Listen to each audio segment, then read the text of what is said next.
Tudo da Canção Nova em um só lugar. Canção Nova Play. A vós todos que temeis a Deus, vinde ouvir, e eu contarei o que Ele por mim realizou, nos traz o Salmo 66. É verdade que existem dificuldades, que existem problemas dos filhos ou do próprio matrimônio, do próprio casal, discussões, brigas, mas o tamanho da dor é o tamanho da graça. Que todos nós possamos entender e contemplar que no matrimônio há a imagem e a semelhança de Deus, nos diz nosso querido Papa Francisco. E nunca se esqueça que tudo é possível para aquele que ora. Começa agora o Gente de Fé.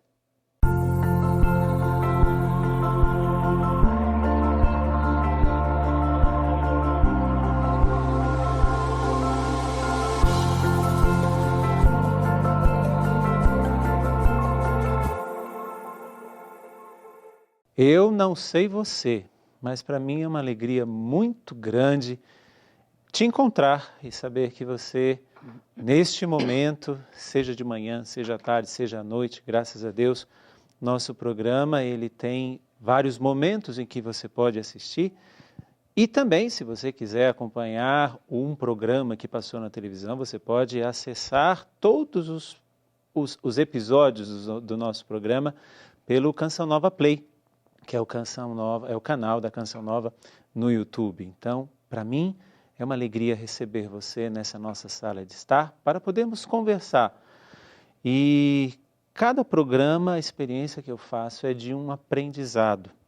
Esse aprendizado que não quer manifestar somente o poder de Deus, porque nós sabemos que Ele é o Todo-Poderoso, mas muito mais do que manifestar o poder dEle, nós queremos experimentar este Deus, pessoa que nos ama e que caminha conosco, mesmo em meio às tempestades da vida. E hoje eu tenho uma alegria muito grande também de trazer um casal que com certeza vai nos ensinar muito com o testemunho deles, até porque não é um testemunho de agora. Nós conversávamos um pouquinho antes do programa começar e já se fazem mais de 20 anos. Então já são mais de 20 anos testemunhando as graças, as bênçãos de Deus. Yara e Gino, bem-vindos. Obrigado. Quem fala primeiro aí, porque quando eu entrevisto o casal sempre existe uma tensão para o apresentador, porque ora um quer falar, ora o outro quer falar, ora ninguém quer falar e eu preciso cutucar, né? Então eu começo com as damas primeiro.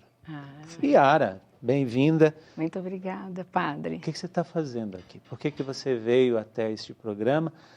Mas antes de entrar no assunto que nós vamos conversar, como é que você conheceu o Higino? Então, ele é fruto da minha oração, viu, padre? Tá aí uma dica, né? Essa é uma boa dica, né? Para quem boa está dica. querendo casar. Então, o Gino, ele é um presente de Deus na minha vida, porque eu orei para que eu tivesse alguém na minha vida, alguém especial, e Deus me trouxe o Gino. Gino, quanto tempo já que vocês, com namoro, casamento, já tem quanto tempo? De casado, esse ano nós completamos 36 anos. 36 anos. Mais 5 anos e meio, né, amor? 41 anos e meio estamos juntos. E quando vocês se conheceram? Qual foi a ocasião que quem viu quem primeiro, quem seduziu o outro primeiro? Como é que foi essa? Eu acho que foi mais pelo meu lado. Eu conheci a Yara em 1978, numa experiência de oração, e gostei muito, saí dessa experiência assim renovado. Eu não conhecia Jesus naquela época. Sua idade qual era naquele tempo? 21 anos. 21 e ela? Anos. Ela 15. 15 para 16, né? Isso. Eu brincava no começo, fora do programa, que era quase um abuso isso, né? Você com 21 anos já, quase que um homem barbado, E uma menina de 15 para 16 anos. Então, mas foi amor à primeira vista? Foi sim. E assim, nos pedidos que eu fiz para Jesus, nessa experiência, eu queria uma pessoa assim, eu pedi uma pessoa de Deus também, que eu vivia uma vida assim muito desregrada. Sim. Eu era músico na época, tocava em banda de baile, viajava direto sexta, sábado e domingo, e fumava muita maconha, muita droga, muito ribite, essas coisas assim. E nessa experiência eu fui... Deixa eu te interromper um pouco, porque você falou que você era músico, viajava, tinha vida noturna, Sim. certo? Com maconha, com rebite, com todas essas outras coisas. Com 21 anos de idade, você caiu nessa experiência de oração. Para quem não sabe, experiência de oração é um encontro de oração, né, que a Renovação Carismática fazia com muito mais frequência, mas continua fazendo ainda em muitos lugares. E você caiu lá de paraquedas? Como é que foi? Eu fui participar... Não era o seu mundo naquele tempo, não, e de repente você cai ali. Eu fui participar de tanta insistência de uma irmã minha chamada Mariluce. Ela tocava acordeon nas experiências, e eu falava para ela que eu nunca ia participar.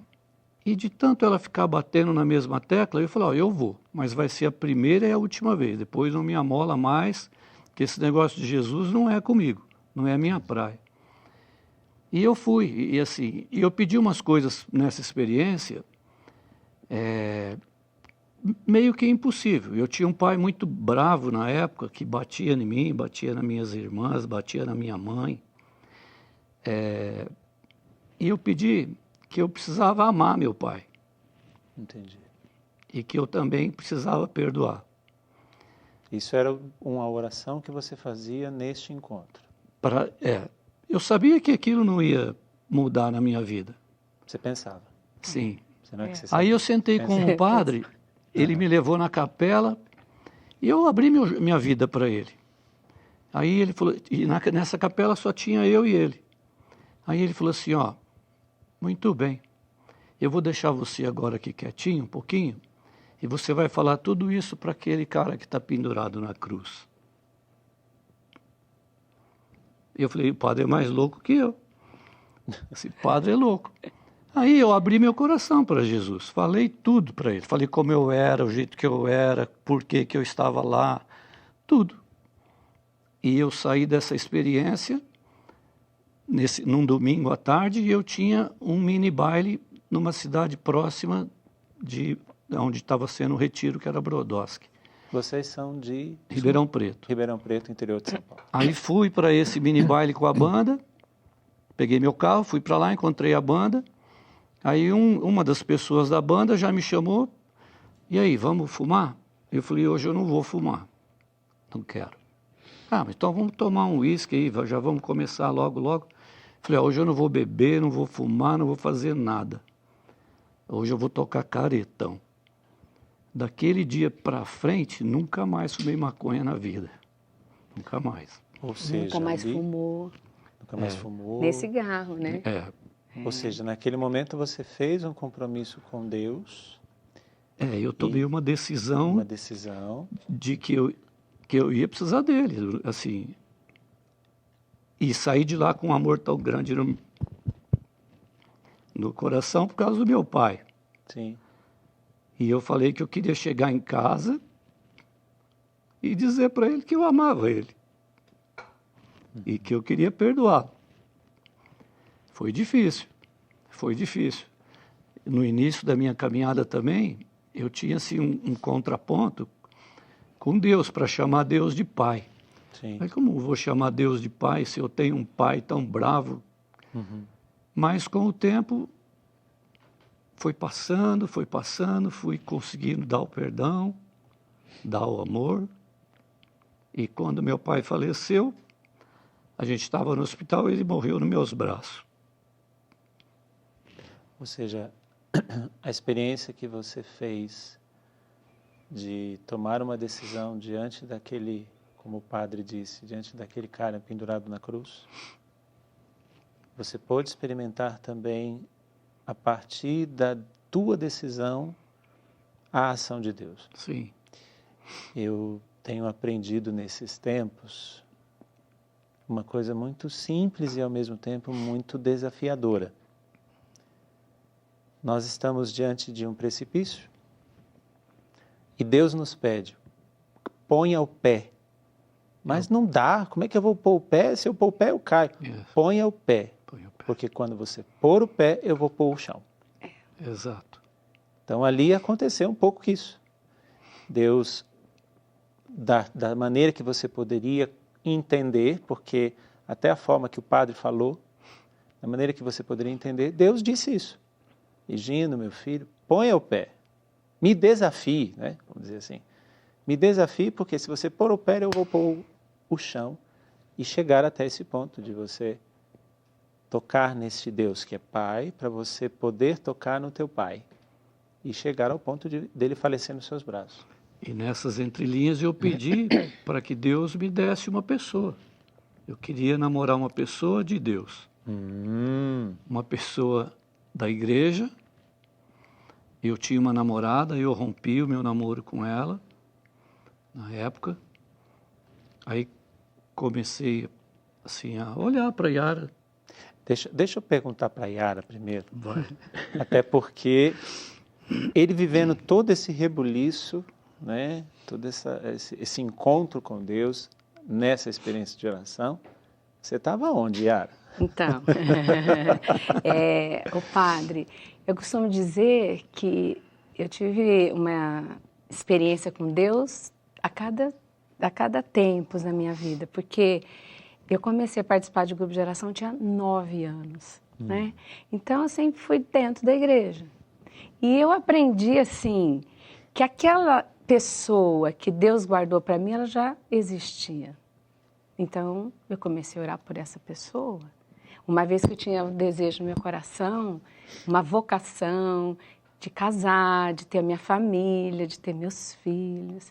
Então, a minha oração era focada. Se existe alguém, você já conhece. Então, me dê a conhecer essa pessoa. Eu quero uma pessoa que seja sua, uma pessoa que seja de Deus, porque eu já estou no caminho. Então, eu estava na experiência, padre, né, ajudando, né? Ou seja, num mundo completamente diferente dele, ele caindo lá de paraquedas, e você não, você já na lida, na labuta, já estava no na serviço renovação. e tudo. E a renovação naquele começo, naquele ardor, né? Só que, padre, não tinha jovem, assim, era eu e mais 2, 3, 4. Então, eram muitas pessoas mais velhas. Pessoas com juventude acumulada. Verdade. Entendi. E então, de repente, a irmã dele, que estava lá com a gente, falou, olha, eu consegui trazer meu irmão e tal. Mas eu não tinha visto o Gino ainda. Aí, no final da experiência, eu vi alguém tocando violão lá na cozinha e tal. Falei, quem é esse cara, meu? Aí eu olhei assim, padre, olhei de baixo pra cima, assim, nossa. Tipo assim, falei, nossa, o cara tá meio perdido, eu acho. Acho não, né? E tal, mas tudo bem. Mas meu irmão, que havia feito também experiência comigo, o meu irmão entrou num caminho, assim, numa vocação de resgatar pessoas como o Gino. Porque ele também teve uma experiência com droga, tá? Então, ele adotou o Gino. Entendi. Quando eu cheguei da experiência de oração, quem estava na mesa de jantar da minha casa? O Gino, com meu irmão. O Gino estava realmente... Estava lá. De repente estava ali. Estava ali. E você... Nem pensei que fosse alguma coisa. Eu falei, nossa, esse moço, eu sei que ele deu trabalho aí para a família. Mas não passou naquele momento no meu coração, mas deve ter passado no dele, né, Gino? Sim. Você já tinha visto ela naquele momento, não? Como é que foi? Eu achei ela assim, muito solta, muito aberta. Muito solta como? Solta assim, desinibida. Põe as palavras assim, certas para não ficar assim, escandalizada. Ela pregava assim com uma autoridade para a idade que ela tinha. Falei, caramba, achei interessante. Uma mulher de fibra, de personalidade, já com a pouca idade que ela tinha. Sim, e assim, incisiva, pontual, muitas palavras bíblicas assim, fluente, versículos, falei, gente, mas cresci o olho, né? Aí com o tempo comecei a namorá-la. Falei para ele pedir pro meu pai. Pedi para o pai, Era assim que tudo certinho. funcionava. E quando eu comecei a Deveria namorá-la, ser até hoje, né? Então tudo ele bem. pediu pro papai e tinha dia para namorar. tinha. E eu sempre assim, perguntava assim com ele, você deixaria hoje uma filha namorar com você? O que Não. você... Olha, padre, meu pai confiou, Teu né? pai confiou. Deu crédito, né? Olhou além, né? Isso olhou foi cura além. também para ele, porque, não é verdade? Claro. E assim, ó, quando eu comecei a namorá-la, eu enxergava ela que nem assim, parecia um bibelô. Eu tinha, assim, medo até de abraçar, de beijar. Eu falei, Jesus, você não me pediu uma namorada? Eu te arrumei uma namorada, agora você cuida dela com zelo. Né? Com as experiências que você tinha, ou seja, a Yara nem se comparava com as experiências que você tinha. Não, Não se era enquadrava em nada. em nada. Nada vezes Mas nada. ela estava dentro do quadro que você tinha pedido para Deus naquele momento. Sim, então eu achei assim, Deus me olhando assim, é um amor por mim gigantesco, porque eu sabia quem eu era. Tudo bem que eu estava ali tentando caminhar, mas era muito recente ainda a minha caminhada.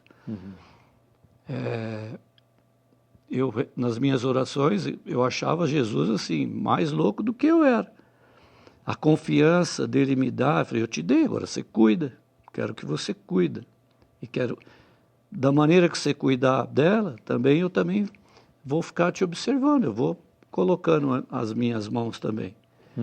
E tive o respeito da casa dela, da família toda, do irmão que ela colocou, o Geraldinho. O Geraldinho parecia chiclete de mim, ele colava de mim da hora que eu acordava, na hora que dormia. E começou a me levar nos grupos de orações, eu ia no grupo de oração de segunda a segunda-feira. Todo dia a gente ia no grupo. E foi caminhando, a minha fé foi aumentando, e na igreja que a gente participava, tinha experiência a cada 40 dias. Aham. A inovação estava, né, naquele... Tava efervescente. O padre, só que eu estou lembrando aqui, ele foi meu único namorado, viu? Então, assim, estou dizendo que as pessoas não possam ter experiências, não é isso. Aliás, eu acho que a gente tem que escolher bem, Sim. mas não quer dizer que você vai ficar beija-flor, né? Não precisa ficar pulando, também não precisa ser de Você galho em precisa se galho. resguardar, né? Porque o que está bom está guardado, e o melhor está por vir, não é? Justo. Então, estou falando isso porque isso foi um condutor nos meus momentos mais difíceis. Porque eu orei, eu pedi, Deus me deu, eu me guardei para esse homem. Então, eu tinha o que me apresentar com Deus, da minha relação com Deus e com tudo que eu vivi. Então, eu tinha que conversar com Ele. E é justamente um pouco sobre isso, Yara, que nós entramos agora. Porque estava tudo muito perfeito, né? Você tinha pedido, ele tinha pedido, vocês tinham feito os pedidos para Deus, apresentado para Deus. Acontece essa experiência, ou seja, você não encontrou o Higino na vida pregressa. Você encontrou o Higino numa experiência de oração, vamos dizer assim. Então estava tudo caminhando muito bem. Claro, ele, como ele bem disse, nas lutas, né? Porque todo o processo de conversão não é um estalar de dedos, vai indo. Mas aí chegaram ao casamento, vieram quantos filhos vocês têm? Casal. Um casal. Frederico, Nicole e Frederico. Nicole e Frederico. A Nicole é a mais velha? É. Mais velho. Então, a Nicole e Frederico. Então, a coisa estava caminhando bem, vocês, com certeza, tendo uma vida de fé, caminhando junto, mas aí, de repente, acontece alguma coisa que não estava nos planos. E aí, onde você disse, nos momentos difíceis, você voltava lá. no que Deus tinha te dito, o que começou a acontecer? Então, padre, um ponto importante nessa situação é que a vida de casal não é pronta, né?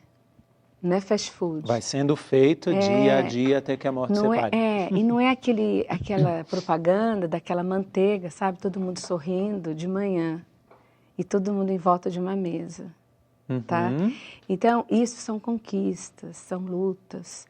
Então, o primeiro tempo de casamento, a chegada dos filhos, a luta financeira, tudo isso tem que estar muito regado com amor e com muito diálogo, sabe? Porque, senão, como que eu vou dizer? Há umas brechas. Deus não dorme, Sim. mas o inimigo também não dorme. Não. E ele sabe das nossas fraquezas. Então, aí é o ponto, sabe? Dessa vigilância. Eu falo para os casais, matrimônio, maternidade, ser família é uma vocação. E você tem que cuidar. Sim. Você tem que cuidar.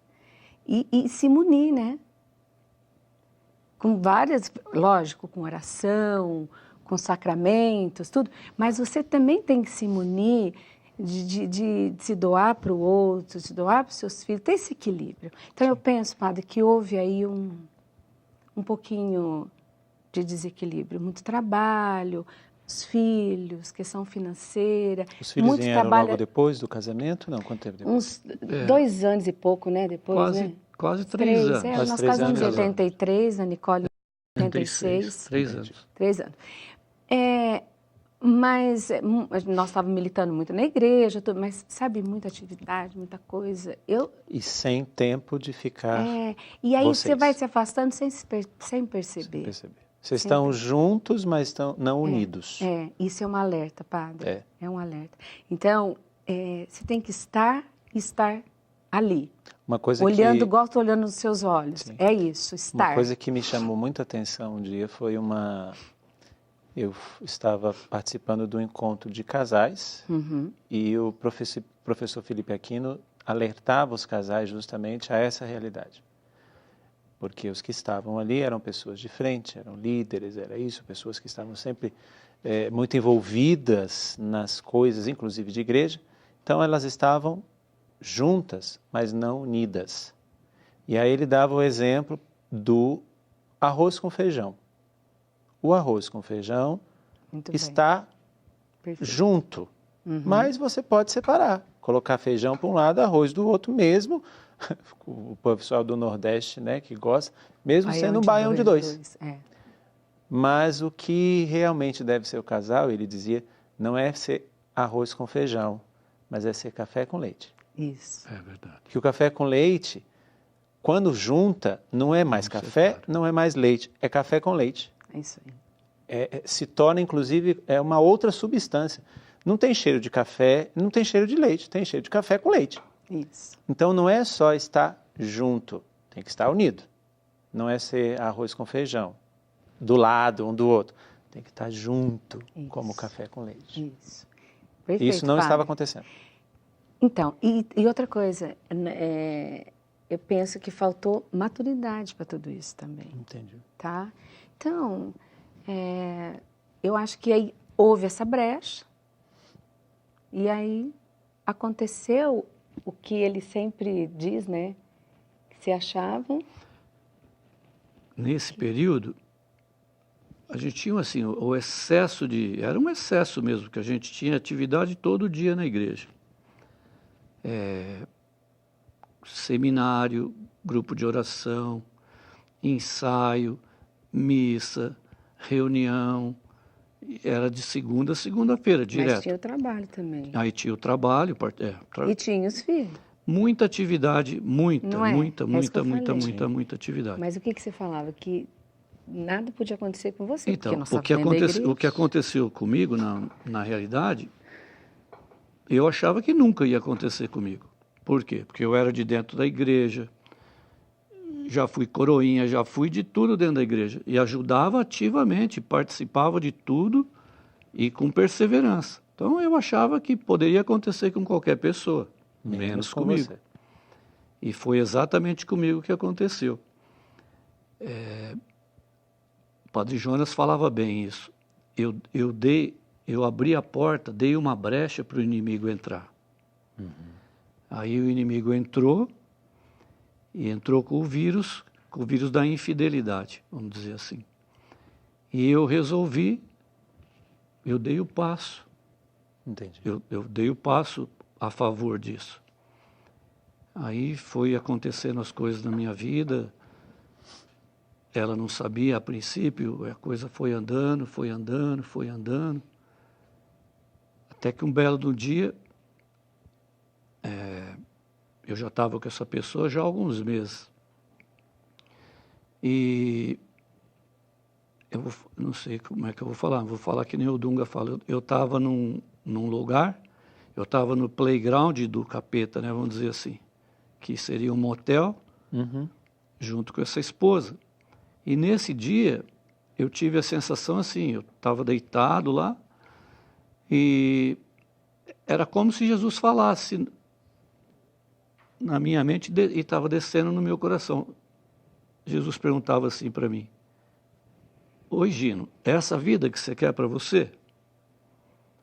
É isso que você quer mesmo para você? Você não me pediu lá atrás para perdoar seu pai, para fazer isso, eu fiz da sua vida? Falei, fez, Jesus. Você pediu para mim uma namorada, assim, assim, assim, eu arrumei para você uma namorada? Arrumou. Você casou com ela? Casei. Aí tive uma fase que eu fiquei doente, eu fui desenganado do médico e fui curado.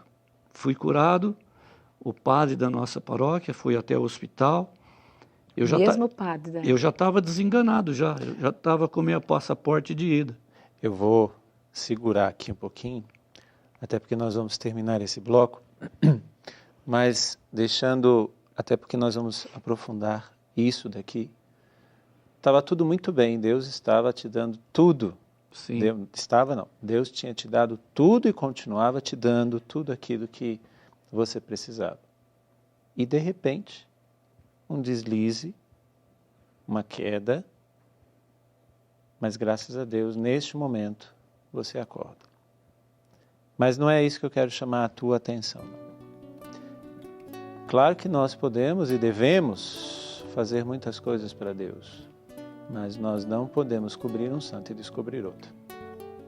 Aqui eu quero chamar a atenção, inclusive, dos meus irmãos padres, que quando a gente encontra casais disponíveis nas paróquias, nós padres vamos, com perdão da palavra, abusar destes, porque a messe é grande, os operários são poucos, mas preste atenção, meu irmão sacerdote, como é que está a vida desse casal que te ajuda.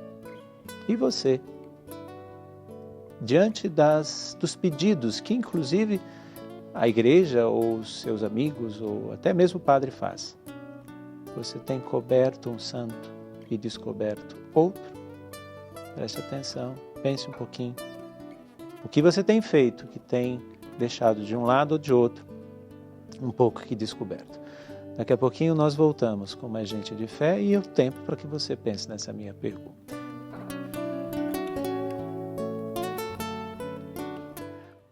O que você faria com uma situação que de repente parece que tudo estava caminhando bem? Você rezou, apareceu de repente o príncipe encantado, só que ele não tinha virado sapo ainda não. Ela reza, ele reza, os dois se encontram, começam ali uma vida a dois, não uma vida de dois, mas uma vida a dois. Vem o amor, o casamento, os filhos, os compromissos na igreja, tudo estava muito bem. Ele até mesmo dizia, não, isso nunca vai acontecer comigo, isso pode acontecer até com os outros, porque eu estou super protegido, eu estou trabalhando, estou dentro da igreja, isso, aquilo, outro. Mas de repente aparece uma terceira pessoa na história, Higino, como vocês mesmos, vocês dois disseram, começaram a abrir pequenas brechas, começaram a cair em pequenas concessões, porque o grande pecado nunca vai acontecer no ato, ele vai sendo construído aos poucos. Como nós dizíamos no primeiro bloco, que Deus nos desafia diante de um penhasco a pisar, e depois que a gente pisa, ele põe o chão. O inimigo de Deus não é assim. Ele já nos oferece o caminho inteiro, né? O caminho inteiro de paz, de alegria, de prazer, disso, daquilo outro. Por isso que nós temos que desconfiar. Quando tudo está vindo muito prontinho, tudo muito, muito, muito bom, temos que desconfiar. Se nós não olhamos para baixo e vemos o penhasco, para arriscar em Deus, dá o passo. Eu vou colocar o chão. A coisa é muito complicada, né? Como lembro agora Abraão, né? Quando ele vai ofertar o seu filho Isaque, o próprio filho, mas papai, cadê o cordeiro que vai ser imolado? E Abraão diz, né? Deus proverá. Como Deus proveu, como Deus tem e continua agindo e provendo na vida de vocês. Mas aparece essa terceira pessoa na sua vida, Higino, e como você dizia um pouquinho antes, você estava ali naquele momento e Deus entra na sua história e começa a te questionar um pouquinho. Mas eu quero dar um pequeno passo atrás. Quanto tempo foi isso? Quanto tempo durou isso? Como é que você conseguia lidar com as duas situações, a situação da sua família e essa terceira, vivendo nesse submundo do adultério, da traição? Como é que era lidar com tudo isso? Esse período de infidelidade minha durou 9 meses. Sim. Eu trabalhava para uma empresa que a matriz era aqui em São Paulo, e eu tinha que vir para cá, ao menos uma vez ao mês. Aí comecei a vir uma vez ao mês, depois comecei a vir na quinzena. E a pessoa era daqui, da cidade de São Paulo. Aí fui vindo mais vezes. Ah, reunião, tenho reunião. Uma outra uma reunião, uma outra é uma confraternização. E, a princípio, estava indo. E tive esse relacionamento com essa pessoa durante 9 meses. Como rompeu isso? O dia que eu resolvi tomar essa decisão foi como eu estava comentando, que Deus começou a passar um filminho da minha vida. Se era aquilo que eu queria para a minha vida mesmo. Aonde que ele falhou comigo? Entendi. O que ele poderia ter feito mais para mim que ele não fez? Ele me deu a namorada, ele me deu o perdão do meu pai, me deu a namorada, casei. A cura. Fui curado, eu fui desenganado do médico e sarei através do sacerdote que foi até o hospital. Eu confessei e comunguei. Então, através desses 2 sacramentos, eu tive a alta do hospital. Sim. E o médico que cuidava de mim falou assim, eu sei que foi até padre rezar para o Gino aqui. O que a medicina podia ter feito para ele, nós fizemos. Eu não tenho explicação, porque os exames dele caíram assim, quase no zero, quase dentro já do normal. Aí, no dia seguinte, ele já me deu alta do hospital e eu terminei o restinho da recuperação em casa. Então, assim, eu já fui curado. Então, Jesus falava comigo assim, Gino, acorda, eu te dei tua família, te dei 2 filhos. E aí eu comecei a pensar comigo assim, mas Jesus, eu já estou há 9 meses nesse buraco. Eu já magoei tantas pessoas lá para trás, magoei minha esposa, a família dela, minha família, meus amigos, os meus mais próximos. Eu tenho vergonha de voltar. Até deixa eu entrar aqui, porque é bom nós enfatizarmos, porque vamos dizer assim, esse encontro que você teve com Deus neste momento, não foi com um Deus que te cobrava, dizendo, eu te fiz isso, você está fazendo isso comigo, mas como uma forma de te alertar. Sim. Né? Dizendo, meu filho, olha para o caminho que você está indo e olha o que você pode perder. Não como se Deus estivesse te cobrando, olha, eu te dei isso, agora você está fazendo isso. Não, muito mas pelo contrário. Te alertando, dizendo assim, olha o caminho que você tem aqui e olha o que você está escolhendo. Mas, Yara, e você? Onde você estava em tudo isso? Então, esse alerta, eu tenho certeza que esse alerta dele, aonde ele estava fazendo, o que ele estava fazendo, é fruto de oração, né? Me emociona. Porque, como eu disse no começo, eu orei, eu pedi a esse homem. E como ia perdê-lo, né? Então, ninguém me contou, padre. Eu descobri sozinha, eu descobri em sonho. Eu tive uma revelação em sonho. E eu acordei assim, enquanto você tem missa diária, seu marido está te traindo. Eu acordei, assim, ó. Eu acordei ele. Você imagina o susto que ele levou. Ele falou, ó, acabei de ter uma revelação aqui, ó. Ele falou, você tá doida?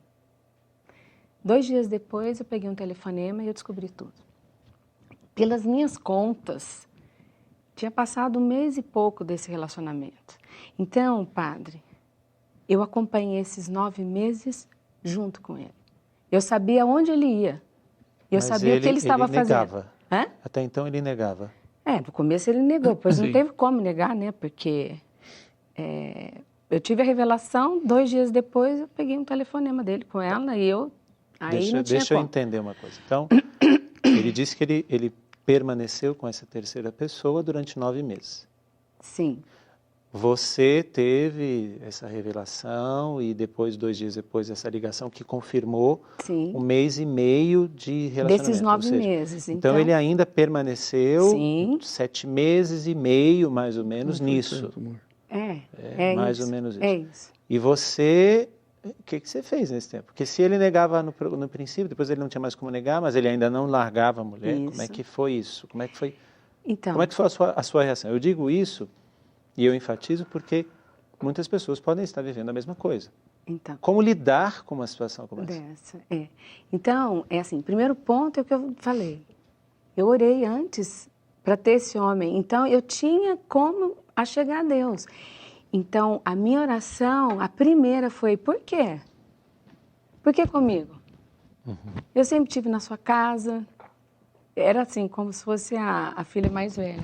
Então, eu sempre estive na sua casa, sempre cumpri o que devia cumprir, nunca fiz nada. Foi meu primeiro e único namorado, casei virgem. Aí começaram as suas lutas com Deus. Muito. Eu me senti assim, último andar de um prédio de 50 andares, eu vim despencando na marquise. Meu problema não era com o Gino, o problema meu era eu e Deus. E agora? Eu depositei toda a minha confiança em você. O que eu vou fazer? E Deus disse para mim, traz ele de volta. Falei, eu? Peraí, isso é papel seu. Traz ele de volta. Você tem o sacramento do matrimônio, você vai trazer ele de volta. Falei, gente, como, né? E nisso eu conversava muito com a minha tia da Canção Nova, tia Tefé, ela era minha diretora espiritual. E eu orando, eu falei, tia, eu preciso de ajuda e eu preciso falar com o Padre Jonas. Mas, né? Naquela época, o padre já era super corrido. Sim. Mas Deus abriu os caminhos, eu vim na Canção Nova e o padre me atendeu. Mas enquanto eu esperava o padre, lá na capelinha, aquela capelinha lá perto da praça de alimentação ali. Sim, a Capela da Sagrada Família. Eu entrei e tinha uma frase lá. E isso foi um lema na minha vida. Tudo pode ser mudado pela força da oração. Padre, tudo é tudo. É a minha casa, era a minha família, eram os meus filhos. E eu falei, eu vou ter que fazer alguma coisa. E aí eu lembro que o padre, eu contei tudo para o padre ficou assim, igual o senhor, assim, tranquilo, eu a 1.500 por hora, coração, uma vergonha, porque eu falei, meu Deus, as pessoas vão descobrir, o que eu vou fazer? A gente era militante de frente, né, aquela coisa.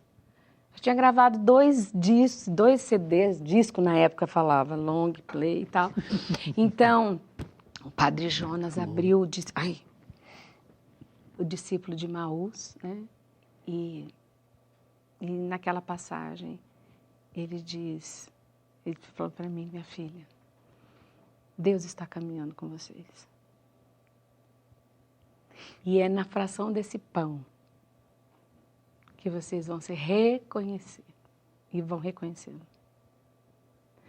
A princípio eu não entendi nada dessa passagem, falei, gente, o que o padre quer dizer com isso, né? Mas o padre, eu tive essa graça, viu? E esse acesso ao padre através da minha tia. Então eu conversava com o padre toda semana, 3 vezes por semana, porque minha tia cortava o cabelo do padre.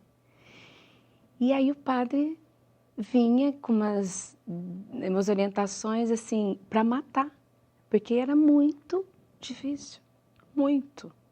E nisso vocês conversavam? Como que era a vida de vocês? Ele estava sem conversa. Eu estava no estágio assim... Tupor. De torpor, eu estava adormecido naquilo. Estava cego. Mas mesmo assim, mantendo o relacionamento com essa pessoa, tudo. E ela, já sua esposa, já sabendo, mas mesmo assim você estava nessa vida, enfim, vocês não se comunicavam, vocês não se falavam?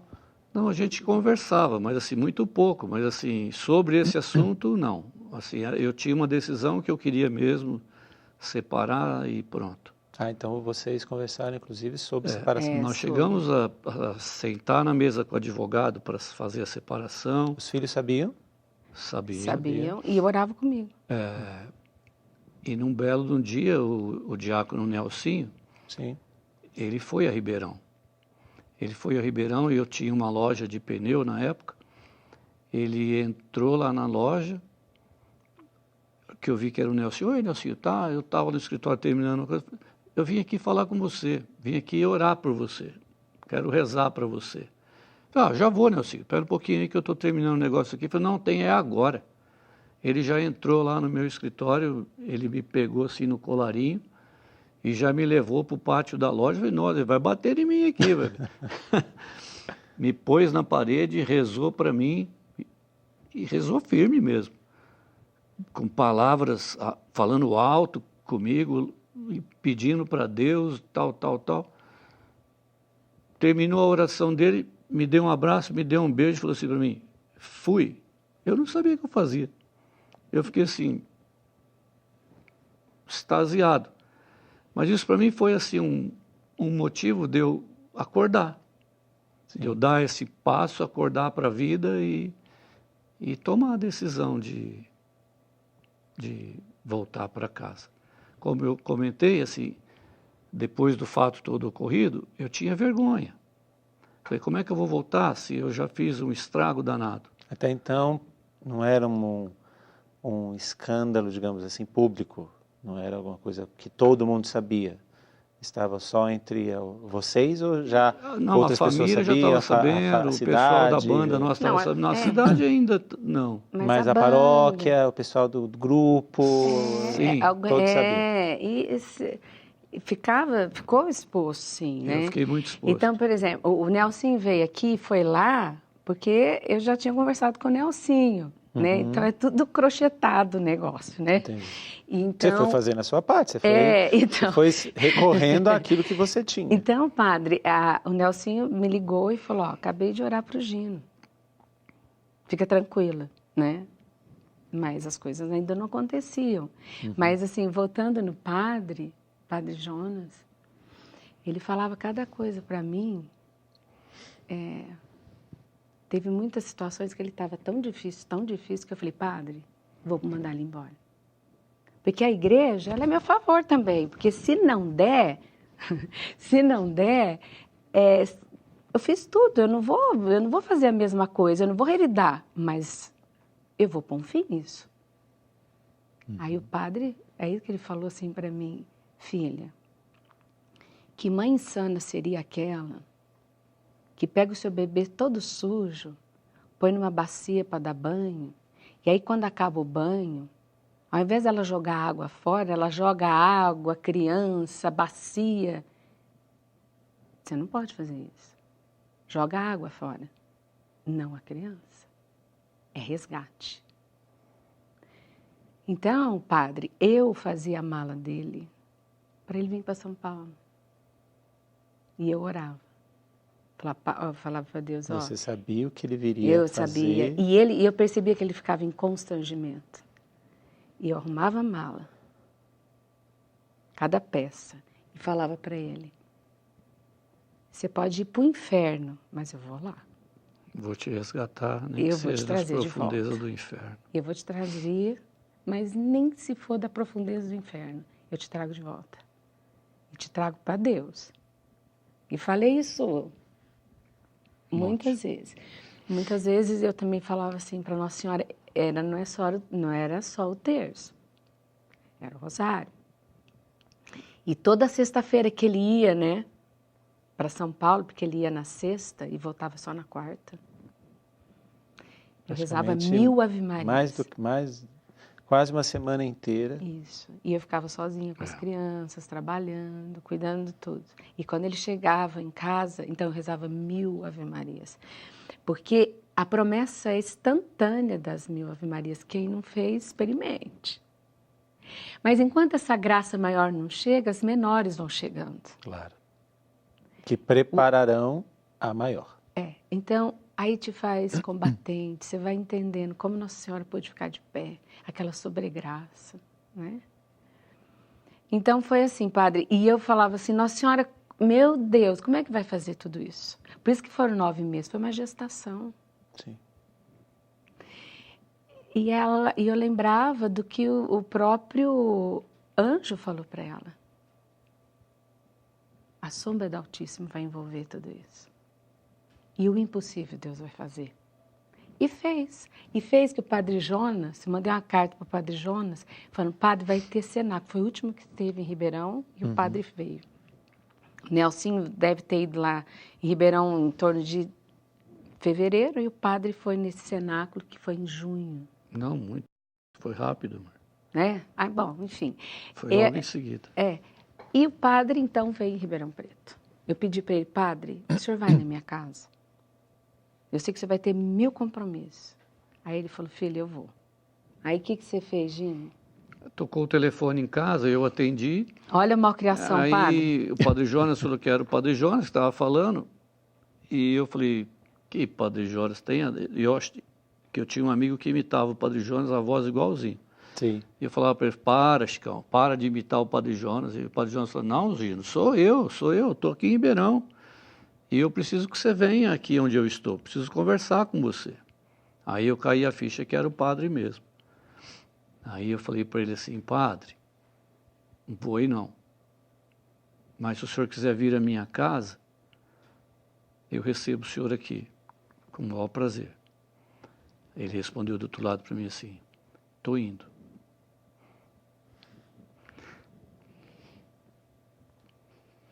Aí ele me abraçou e falou assim... A hora que ele chegou em casa, tocou a campainha, eu atendi. A hora que eu vi o padre, que eu abri que era o padre, eu experimentei Jesus de várias formas lá atrás.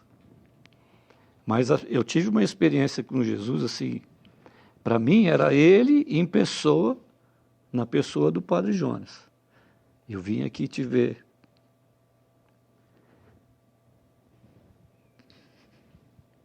Me deu um abraço que não tinha fim aquele abraço. Mas era muito amor naquele abraço. Muito, muito, muito, muito. Aquele abraço gostoso, quentinho, assim. Cumprimentou a Yara. Já me levou para o meu quarto. Fiz uma confissão com ele, assim, fantástica. Rasguei meu coração, as minhas dores, as minhas tristezas, por que eu fiz... Por que eu deixei de fazer? Terminei minha confissão, ele chamou a Yara lá para o quarto e pediu as nossas alianças. Aí, padre, e casou nós de novo. E como é que eu vou colocar a palavra? Ele fez novamente assim, reavivou o nosso casamento, vamos dizer, o sacramento novamente. Sim. E daquele dia para frente eu falei, chega. Aí foi assim, passei a régua mesmo e vida nova. Aí ela me perdoou, que eu também... Fala só uma coisa. Padre, ele fala do abraço, né? Então, eu fui buscar o padre. E quando eu encontrei com o padre, então teve esse abraço, né? E também não tinha fim esse abraço. E aí eu falei assim, padre, o senhor não pode imaginar. Fiquei assim, ó, por um tris, para não meter o pé no pau da barraca, mas derrubar tudo. E eu falando isso no abraço com ele. E aí ele falou assim, mas ainda bem que você não fez isso, né, minha filha? Sabe esse abraço que eu estou te dando? E eu no abraço com ele. E ele falando aqui no pé do ouvido. Ele falou, ó, é o abraço que Deus vai te dar no céu.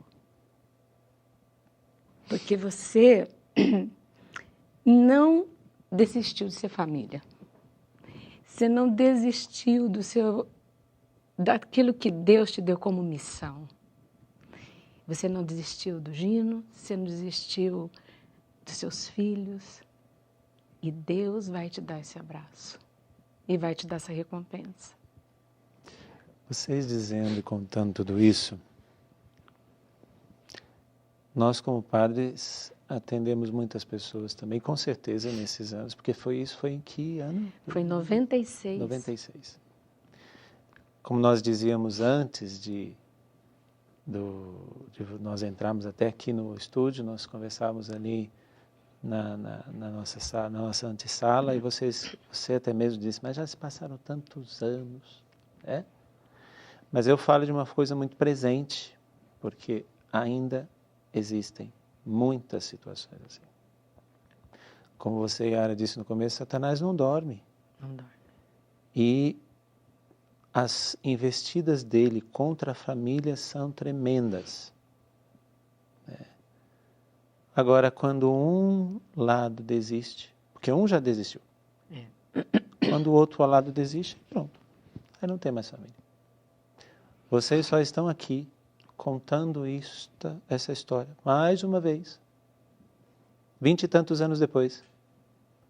Porque em 20 e tantos anos que se passaram disto, muitas pessoas se casaram, muitas pessoas se conheceram, muitas pessoas que não ouviram vocês contando podem estar vivendo isso novamente, ou pode estar vivendo isso pela primeira vez, enfim. Eu vou pedir uma coisa publicamente aqui. Não parem de contar as maravilhas que Deus fez na vida de vocês. Por quê? Quando foi a primeira vez que vocês contaram isso? Que ano? Vocês lembram? Nossa, o padre... Quando foi?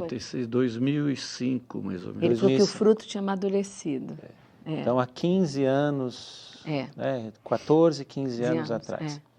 Mas quantas pessoas não casaram já nesses 15 anos? E quantas pessoas não passaram já por tentações ou estão vivendo tentações? Eu falo como padre, porque eu acompanho muitas pessoas que vivem essa situação. E que muitas vezes, como você mesma disse, a igreja me resguarda. Porque, sim, a nulidade matrimonial existe a possibilidade, existe. Mas até o evangelho de alguns dias atrás, quando nós estávamos na semana do bom pastor, o ladrão só vem para matar, roubar e destruir. Não era contra o Higino que você lutava. Não era contra a sua história que você lutava. Não era contra as brechas que vocês tinham dado, que vocês estavam lutando. Era contra o ladrão que só vem para matar, roubar e destruir. E ele continua querendo roubar, matar e destruir, como o próprio Jesus disse. Então não parem de dizer do que aconteceu e principalmente das intervenções de Deus. Porque se vocês deram pequenas concessões para que isso viesse a acontecer, e vocês, eu estou dizendo no plural, porque quando acontece uma traição numa vida conjugal, os dois dão pequenas concessões. Deus fez várias intervenções. Como você também, Yara, disse. Para vir a graça maior, Deus vai dando graças menores que vão sustentar a maior. É uma construção que vai acontecendo. E falando de graça, sem cortar o senhor, falando de graça, o padre Jonas falava muito, hoje já é uma frase forte, da Canção Nova. Mas na época, você põe isso 20 anos atrás, ele falava assim para mim, filha, aguenta firme. O tamanho da sua dor. Hoje virou slogan. O tamanho da sua dor é o tamanho da sua graça. Sim. Mas ele falou isso muitas vezes para mim. Tá doendo? O tamanho da sua dor é o tamanho da sua graça. É só ter um pouco de paciência, ela virá. Nós poderíamos ficar aqui ainda para entrar em tantos e tantos outros detalhes. Mas nós vamos ter que terminar o programa. E eu não vou nem perguntar para vocês como é que foi pós. Porque o pós era o tamanho da dor, é o tamanho da graça. Mas eu quero deixar aqui agora,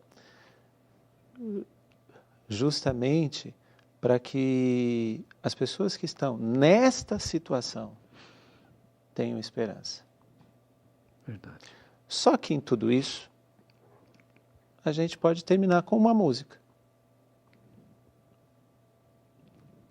Porque de tudo isso também, como um bom músico, de tudo tem música. Que música que é, Higino? É aquela assim. Preciosas são as horas na presença de Jesus, comunhão deliciosa de minha alma com a luz.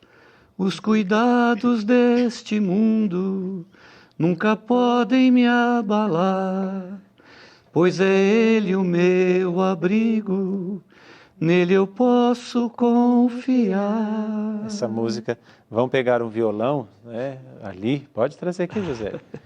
Vão pegar o violão, até para poder dizer, essa música é sua. É minha e da Yara. De vocês dois. Sim. Foi depois?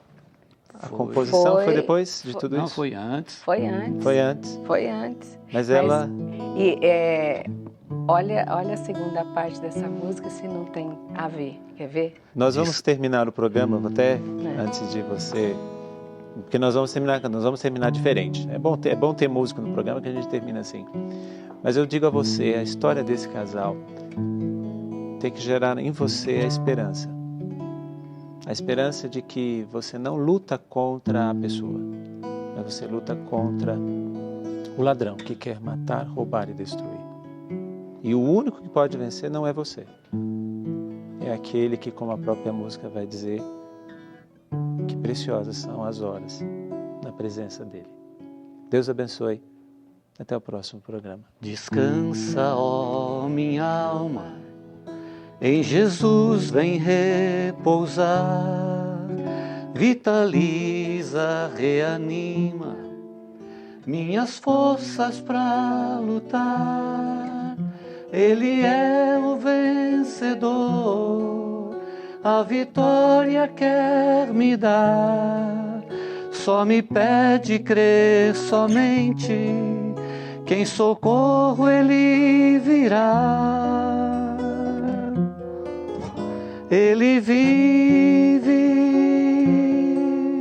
ele reina, e presente aqui está. Ele vive, ele reina, e presente aqui está.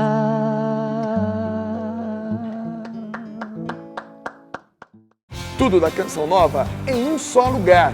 Canção Nova Play.